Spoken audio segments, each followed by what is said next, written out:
জিহাদের ময়দানে এক সাহাবা যুদ্ধ করতে করতে কাফির মুশরিকদেরকে কচু কাটা করে জাহান্নামে পাঠিয়ে দিচ্ছিলেন। জিহাদের ময়দানে উনার যুদ্ধ দেখে সব সাহাবারা বলল, আজকের জিহাদের ময়দানের সব সওয়াব এই সাহাবা পেয়ে যাবে। বিশ্বনবী বললেন, হুয়া ফিন্নার, ও জাহান্নামে যাবে। এক সাহাবী তো অবাক, এটা আবার কেমন কথা? জান মাল সব বাজি রেখে জিহাদের ময়দানে আল্লাহর দুশমনগুলোর একটার পর একটাকে শেষ করে দিয়ে জাহান্নামে পাঠিয়ে দিচ্ছে, আর এই মুজাহিদ ফি সাবিলিল্লাহ জাহান্নামে যাবে। How it's possible? এই সাহাবী পেছনে পেছনে লুকিয়ে লুকিয়ে দেখতে লাগলো যে আমি এটার শেষ দেখতে চাই।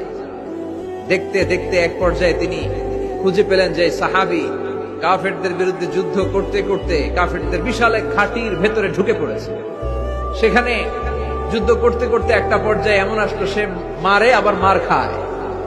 শুধু মারে না, মারেও আবার মরে।